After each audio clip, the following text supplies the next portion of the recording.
Hey friends, welcome back to my channel. If you're new here, this is Ian with Out of This World Reader, and today's video is going to be a book chat and review for a recent read and new favorite, The City We Became by N.K. Jemisin, which is the first book in the Great Cities. I believe it's a trilogy or just a series in general.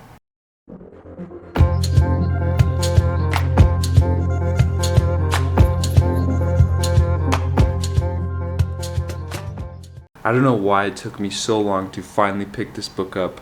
It's been on my bookshelves for a couple months now, and I've heard all kinds of good things about the author N.K. Jemisin and her other books, and I didn't really know where to start with her, so I just figured since this one took place in New York City, I just couldn't go wrong with that, and I picked it up, and I finally read it, and my mind was blown away. But I'm just going to give you a couple things I really liked and just my overall thoughts on this new series in general. I don't want to give you too much because I feel like to best experience this, it's to go in blind and just not know a thing other than that kind of brief background of what's going on. The little bit of background that I'm going to give you on this is essentially every city has a soul, and when it's time for it to rise up, it'll select a champion to become its avatar and kind of represent the city as a whole.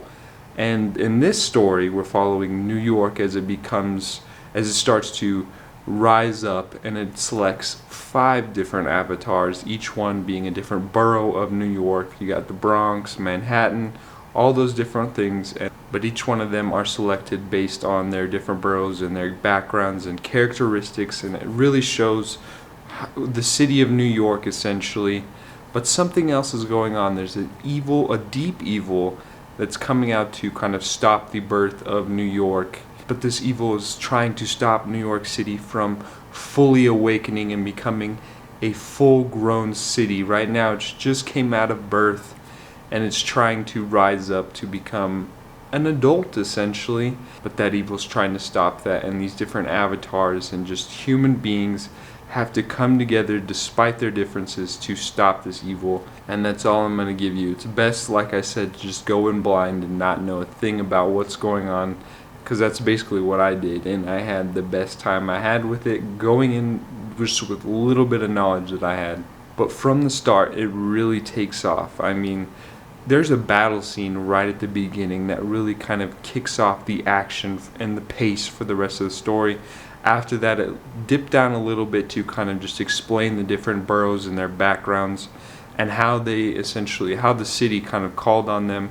And then after that, it was really kind of non-stop, basically just kind of a little bit of background on the character, and then you had like a little bit of action, and it was just like thrilling the whole time throughout. Being said, I had never experienced anything with N.K. Jemisin before, so it took me a little bit to get used to her writing style a little bit, but it didn't take long.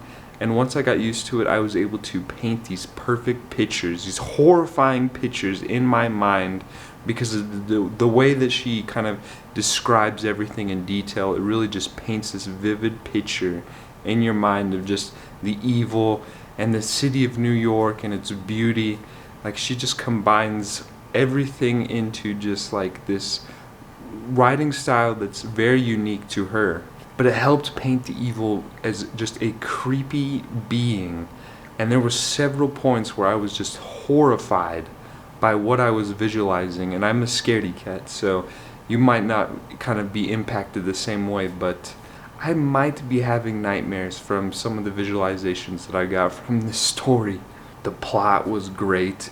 Going into it, I thought it was going to be more fantasy for some reason. I don't know why. Maybe it was because I thought that these kind of different avatars were going to be fighting evil, and that basically just went to my mind as just being fantasy, but it's actually more sci-fi than fantasy. And it talks about like different multi-dimensions and universes and just otherworldly beings, so that is the reason it's more sci-fi than fantasy. But still, like, I enjoy fantasy as well, so it was just good. In some ways, it reminded me of Stranger Things, with just the multi-dimensions and the evil being being similar to the Mind Flayer in ways, as you will learn if you read it, which I hope you do. but it was kind of like similar to Stranger Things, and I really liked Stranger Things. So being able to kind of connect those two favorites really made the reading more enjoyable and just great throughout the whole book. It includes a wide range of diversity in the characters and the different boroughs. Each one kind of is represented by their borough. Like Bronx has Bronca, which is one of my new favorite characters. She's like a kick-ass grandma that I wish I had. Like, she might be able to kick my ass even though she's like almost 80, I believe, but she represents Bronx perfectly in my opinion. Even though like I haven't even been to New York City, like I feel like I learned a little bit about the culture and just the way of life in New York just through these little characters and their avatars and how they kind of played out in the story. But I just loved how N.K. Jemisin kind of included that in the story, because New York City has a wide range of diversity with different cultures and races and everything. And the fact that she included that in the story makes it perfect, because the United States in general is very diverse in just everything. And I love how she just kind of included that, because a lot of books I've encountered in the past just haven't really done it the best that I've kind of experienced in this book. This isn't so much of a spoiler, but kind of going back into with the characters, like they essentially have to work together to stop evil. I just loved how they have to cooperate, essentially. Like in most of the stories I encountered in fantasy and sci-fi, it's only just one character, like that chosen one, that is always going to be saving the day. But in this book, in this series, all 5 of them have to work together to save the day. And that just makes it more relatable to real life, because we all go out into life and we got to work together to solve problems. So the fact that that was what's kind of going on here, I just love that about it. But that just kind of went off topic. But going back to just New York City being kind of the setting, it was great that kind of N.K. Jemisin kind of hails from New York City, and she knew all kinds of different stuff about New York because she's from there, so she knows what she's talking about. And it felt like I got like a little bit of crash course about New York City, my favorite city.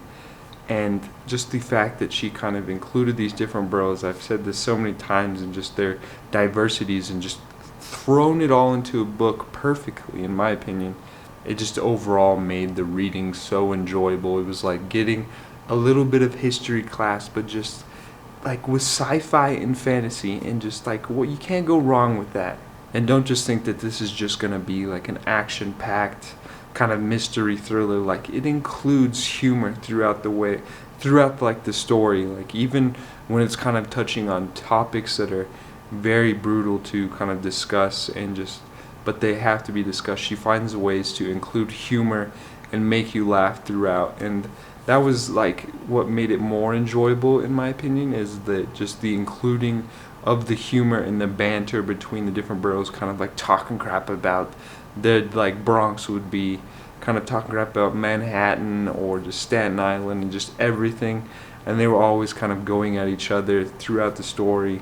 But just when you're able to kind of just giggle and laugh throughout reading, it just like you're kind of, I'm lost at words to kind of explain how like I felt from just being able to laugh throughout the story. Like, you don't get that much in stories. I feel like in hard-hitting like sci-fi and fantasy, like it's hard to find kind of like those little bit of joyful moments where you're just kind of sitting there laughing. The one thing that did bum me out a little bit about this book is that it seemed to just slow down a little bit after that initial kind of fight scene. But that was mainly to just kind of explain the background of what essentially is going on in these different avatars and their characters, and basically what's going on with them. And that might have been also due to the fact that I was getting used to the writing style. But that was kind of like my only nitpick about the book. It was still a great read. Overall, I gave it 4 stars, and I can't wait to continue on with the series. But that's all I'm going to say about it. It's best to go in blind with just little knowledge, but I can't recommend this enough for just fans of fantasy, sci-fi, mostly sci-fi, the multi-dimensions, other worlds, evil beings, New York City. I mean, if this sounds like something up your alley, definitely pick it up soon. I really want to get into more of N.K. Jemisin's other works, so if you know where to go from here, let me know, because I don't know what I'm going to do, what I'm going to read until this next book comes out. If you've read this, please let me know your thoughts on it as well. Please consider liking and subscribing so you never miss out on another adventure. I'll make sure to leave some videos that I recommend you check out. If you want to connect with me on social media, I'll leave those down below as well. I hope you all have a good day, and I'll see you in the next video. But as Ellie always says, adventure is out there. So I'll catch you next time. Bye.